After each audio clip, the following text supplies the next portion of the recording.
It is my great pleasure to have Mr. Sinha here to inaugurate the conference.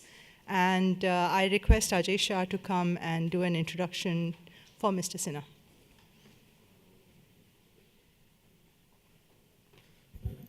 We are very happy to have UK Sinha here with us. He's one of the key figures in financial economic policy in India. Starting out from the IAS Bihar cadre, he moved into the Department of Financial Services. I think that was in 1999. Then he moved to become Joint Secretary Capital Markets at the Department of Economic Affairs. After that, he went on to head UTI in the difficult period where UTI was overcoming its crisis of the previous years. And then he became the chairman of SEBI, which is where he stands today. So he's had this great perspective all through of looking at the Indian financial system from the viewpoint of the Ministry of Finance, from the viewpoint of SEBI, and from the viewpoint of UTI. So I'd like to invite him to please come here and do his inaugural talk for us.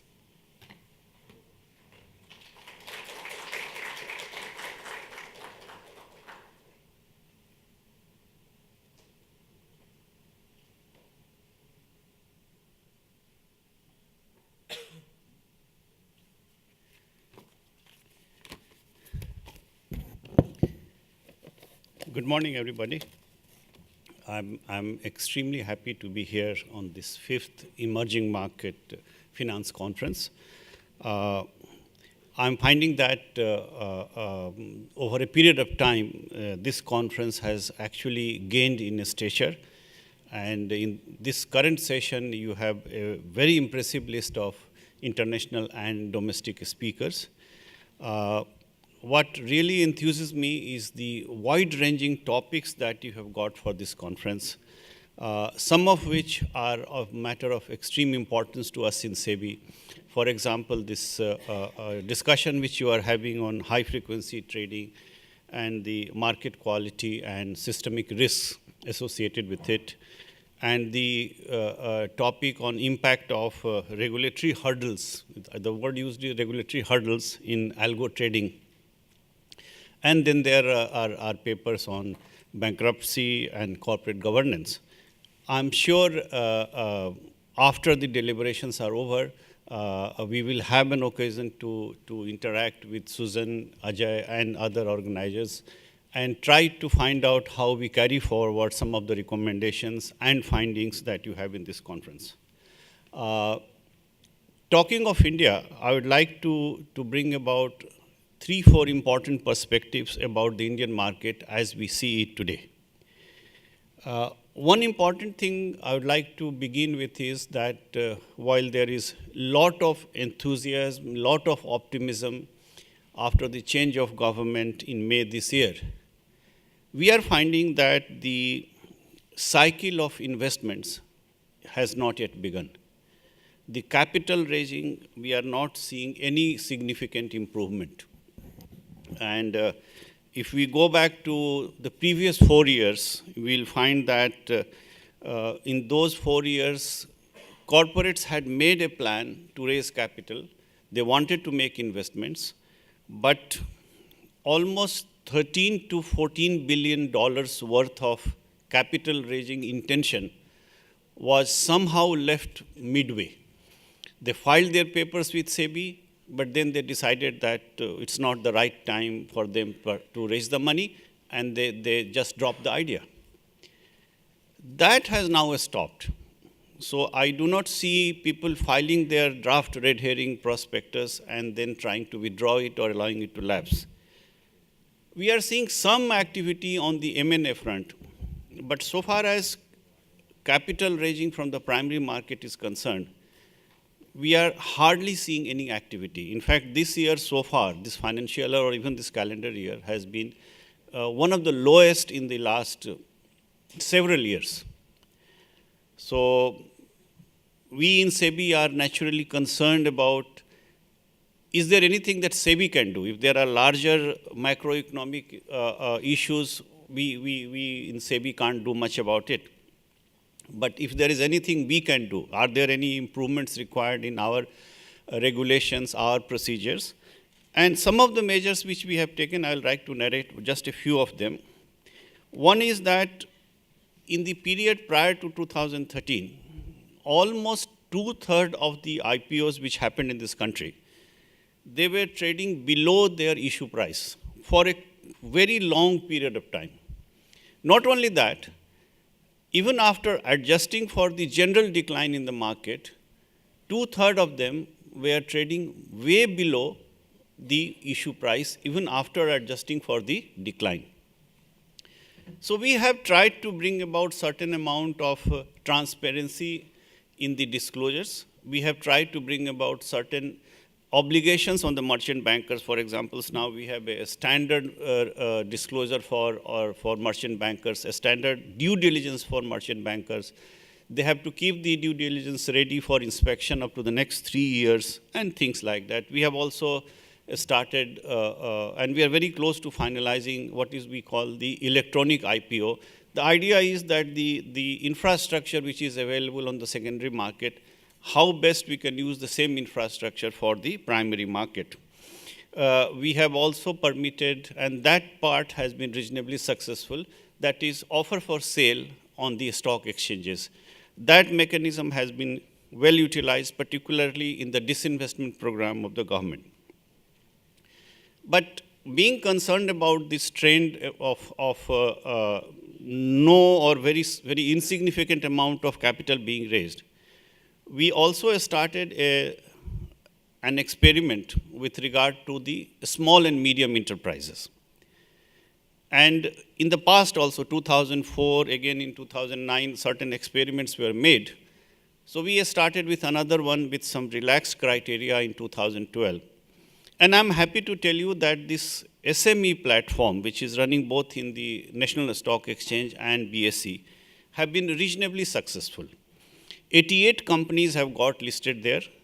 I find that the trading volumes are also not insignificant. Trading is taking place. And the number of companies which are getting listed, that number is increasing by the weeks. We also tried something different, and we are calling it the institutional trading platform. For a private equity or a venture fund, the only option for exit after they had made investment in a firm was to wait for the IPO of the company. And the public markets were not doing too well for a continuous period of 3 to 4 years. So we have started this practice of ITP, Institutional Trading Platform. And this is a platform where the listing can take place without any IPO, without raising any fresh funds or fresh capital. Here, 18 companies have got listed. This stipulation has been made by us only about a year ago, in October 2013.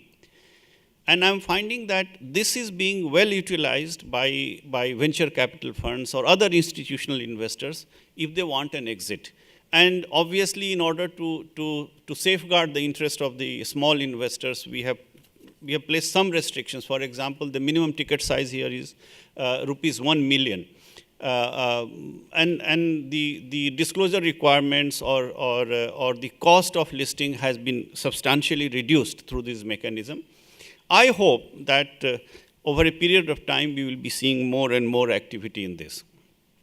We also thought that since SEBI Act is not only an act for protecting the interest of investors or regulating the market, the parliamentary mandate is also to develop the market. So we thought that we should be going out to reach a large number of small and medium enterprises in the country. So we have started with going to various places along with SIDBI, that is the Small Industrial Development Bank of India, the stock exchanges, and the Venture Capital Association of India. We went to Coimbatore, we went to Rajkot, and we have planned to go to 10 other places in the country. And our experience there has been that so far as matter of technology is concerned, so far as the matter of marketing is concerned, some of these entrepreneurs have done a fantastic job. I saw a firm in Coimbatore which is supplying auto engine components to some of the best firms in the world. And the turnover was in the tune of about 600 to 700 crores. But It was entirely dependent on bank finance. And the promoter, when I went to his factory, the promoter said that he has more orders, he wants to expand, but he doesn't know how to go about entering the public market or the capital market. And he was entirely dependent on bank finance. We got similar stories in Rajkot. So we are now going to reach out to large number of places in the country and trying to bring the entrepreneurs as well as the development banks like SIDBI and the stock exchanges together. Another interesting thing which has happened, an important thing which has happened is the regulations for real estate investment trusts and the infrastructure investment trust. These regulations have been made applicable from September this year. Basic idea is that we have replicated what is prevalent in other parts of the world like Singapore or in Australia. We have the similar requirements that it has to be an income generating completed project. It has to be a project where 90% of the income has to be distributed to the investors. So all these mechanisms have been put in place. My impression is that there are certain tax-related issues which are still to be sorted out, and a representation has been made to the government. I'm hopeful that government would be able to consider that. If that happens, then both for infrastructure as well as for real estate sector, perhaps a new avenue can be created and more activity can be expected there. Another area where SEBI has been concentrating a lot is the area of corporate governance. We are all aware that the Company Act, which was passed in 2013, has been, for the first time, making a focus on governance, on the role of independent directors, the role of audit committee, and a whole lot of other areas. On the back of the Companies Act, SEBI has come out with a very detailed guideline for the listed companies. And some of the guidelines are, for example, about the eligibility to be an independent director, how many companies you can be an independent director, how long can you remain an independent director. We have examples where people have been independent director in the same company for more than 25 years. So one wonders how independent you can remain if that is the case. So we have placed restrictions on that. We have also mandated that the audit committee or the remuneration committee has to be headed by an independent director, and it also has to have majority of the independent directors. So this risk committee or the audit committee or the remuneration committee, these have been made mandatory.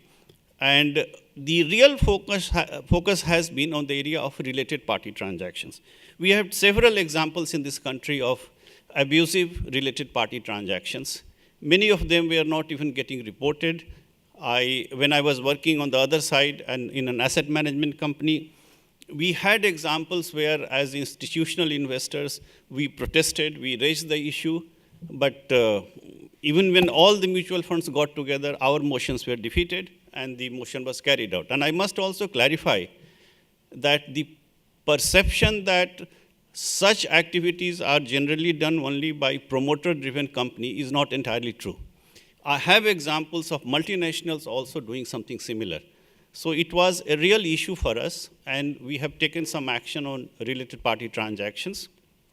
There has to be a pre-approval by the audit committee, and if the transaction is significant of a certain material value, and we have defined what is materiality, then it has to be also approved by the shareholders by a majority of 75%. And importantly, those who are related parties will not be allowed to vote in that.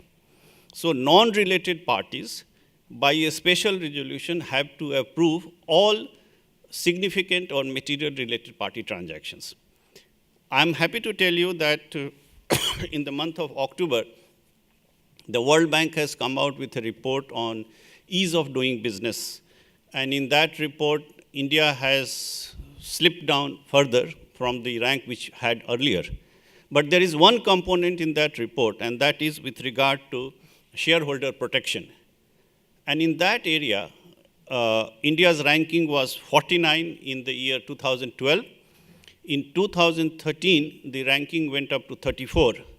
And this year, the ranking has gone up to 7. So we have risen from 49 to 7 so far as shareholder protection is concerned. However, the job is not over, and job can never be over in SEBI. We have to remain very vigilant. But these are some of the areas on corporate governance where I think some impact has been made. I will also talk about the risk management framework in the Indian stock markets. And I know you have a number of sessions during these 3 days on algo trading, HFT, and risk management systems.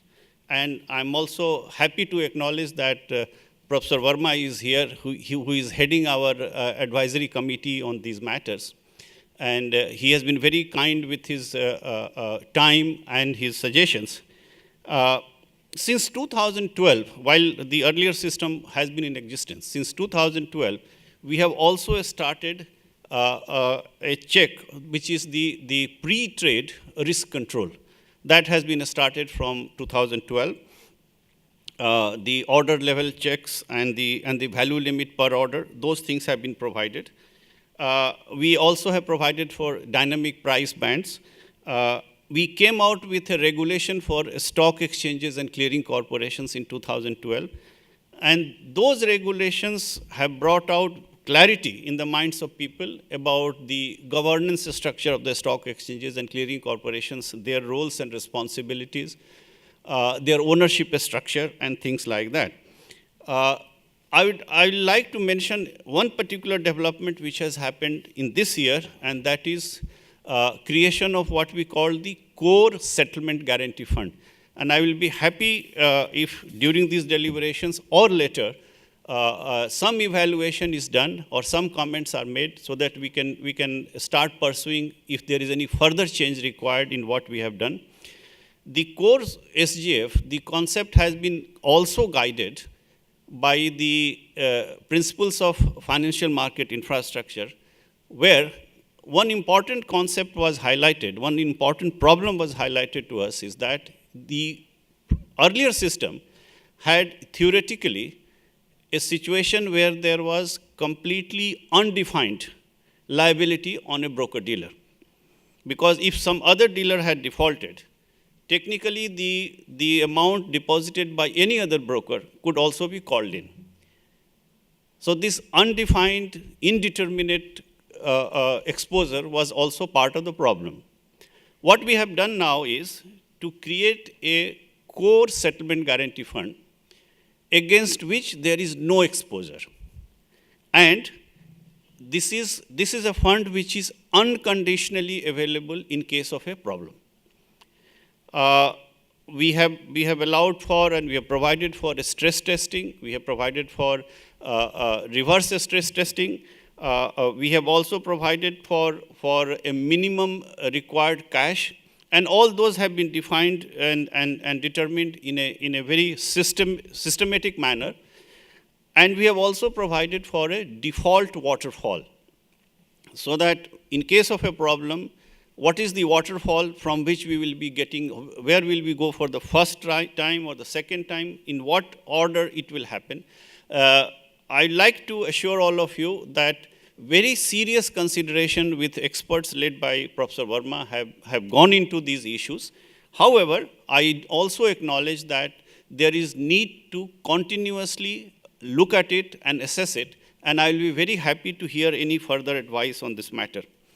High frequency trading is another area which is increasing in this country like any other part of the world. But we have come out with certain guidelines in 2012 and in 2013. For example, we have provided for an economic disincentives if there is a very high order to trade ratio. Last year, we had organized a very detailed international conference, and we find that regulators all over the world are trying to grapple over this issue. We have several proposals in hand before us, and I will be happy to hear your views on this matter. I know some eminent experts are here today, And after the session is over, if there are any inputs for us, we would like to take it into account. Some of the proposals which regulators across the world are considering at this stage, although no final view has been taken, include a system-imposed latency. While there is a latency, and the effort is that the latency should be reduced, some of the regulators are considering how you can ensure or you can enforce that the latency is increased. Secondly, how to ensure that there is a fair play. And thirdly, another area or another approach which is being looked at is it possible to provide separate queues, one queue for the orders which are coming in the normal course and a separate queue for orders which are coming through algorithmic trading. You have two important sessions on this subject, and I will be looking forward to your deliberations and your findings so that we can benefit from whatever conclusions you draw. I will like to assure you that the findings which are finalized or the deliberations which take place here are of immense value to us in SEBI. We will like to benefit from that, and I will be very happy to engage with the organizers once the session is over and you have come out with your findings and conclusions. I once again thank you for inviting me, and I wish the whole conference a huge success. Thank you very much. So the floor is open. You have, I think we can take 2 or 3 questions.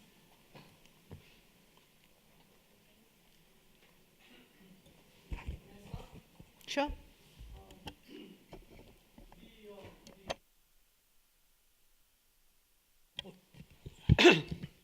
Sorry.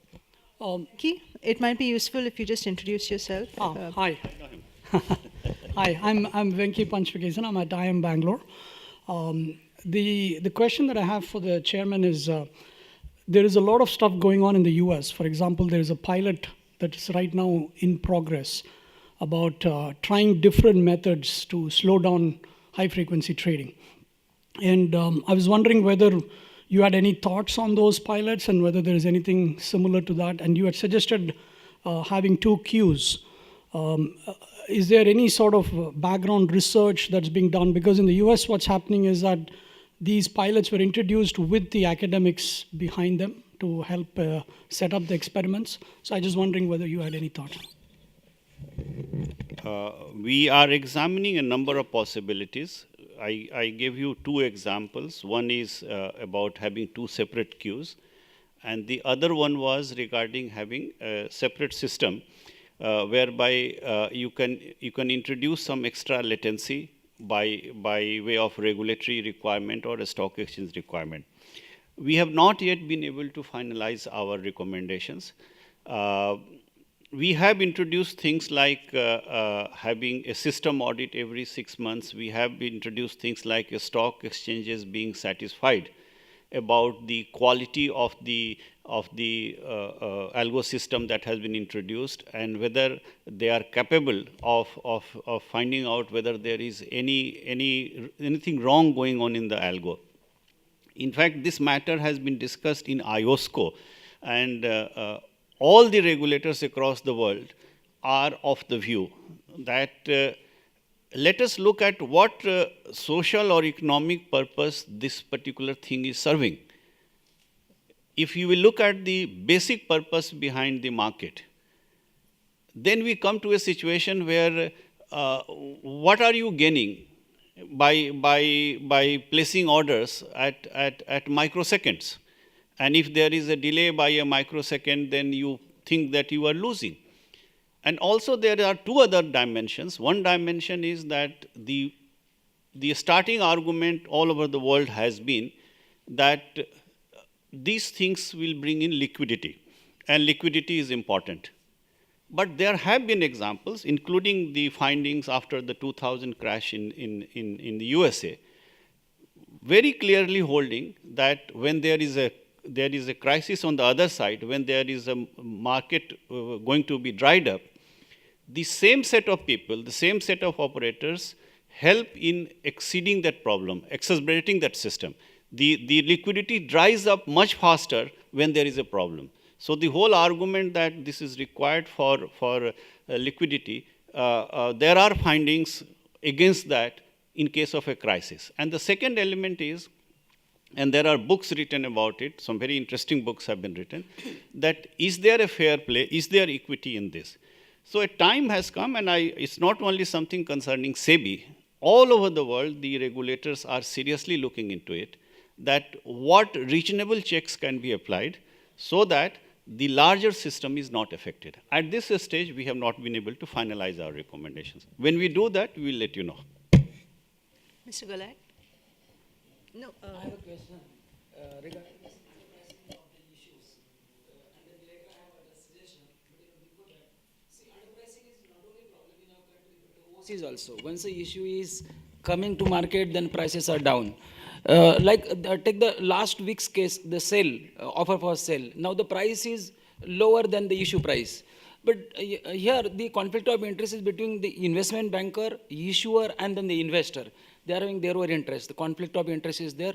That is why what I feel is when investment banker is issuing the red herring prospects for the issuing company, that time they should also include which were the past issues in last 3 years and what was the returns earned out of that. And the returns, not only the absolute returns, but maybe adjusted to the market returns.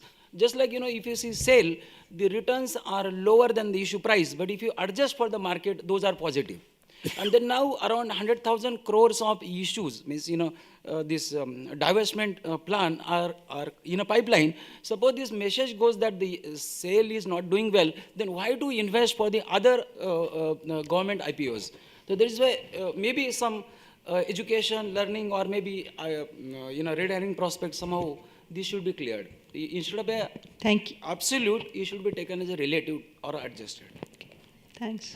Mr. I have following comments to make. When we were looking at the decline in the price in comparison to the issue price, we are doing it after adjusting for the general decline in the market, and we are not looking at short term at all.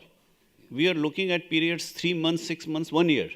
And when we discovered that even after that there has been a huge decline, there was something wrong with the disclosure or the pricing. That was the point. So I'm not asking for a short term. And in order to deal with it, we came out with a discussion paper on a safety net for retail investors.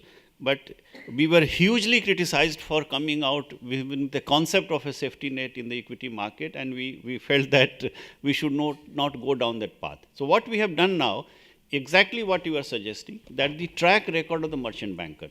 There will be now a very clear and a visible description, easy for the investors to note that what has been in his track record in 5, 6, 10 issues that he has brought in the last 1 or 2 years, so that somebody can make up the mind. We are also insisting on very clear comparison about, say, the PE ratio of that issue in comparison with its peers, in comparison with the industry. So since we are working in a regime which is disclosure based, we don't dictate the price, we don't decide the price, we don't have a view on the price. So we are going on for very, very serious disclosures. And obviously, when we tried it, the disclosure was made to make a technical compliance of SEBI, but it was hiding somewhere in page 111 of the DRHP. Nobody could read that. So now we are going to make it more and more prominent. Thank you. So I'm afraid there's only time for one question, and Mr. Golay has been. Thank you, ma'am. Sir, thank you very much for Would you please impre- introduce yourself, everyone? I am Ramesh Golai from Reserve Bank of India. I am looking after G20 issues. Sir, thank you very much for your impressive speech. In your reference you have made about this World Bank's doing business index, where India has lowered, I think if I correctly remember, it is 142 in the recent one. This issue was taken up with the government and World Bank. Fortunately, I was in the St. Petersburg, I was there. And when this issue was raised, that time the representative from the World Bank, he has also accepted that there is various and very deep methodological problems in doing business index. So I think in this international forum, better not to use this index since we have already taken up this issue with World Bank. This is all. I have no problem with what you are saying, but I think for all of us in India, it is a matter of pride that in one particular component of that index, we have done fantastic. If from 49 we have gone to 34 and now at number 7, we are way ahead of countries like USA, for example, in shareholder protection. We should be proud about it. So there is no harm in mentioning it. I don't see why you feel that we should not be talking about that. I only mentioned about one particular component of that index. At this stage, shall we give a round of applause to Mr. Sinha?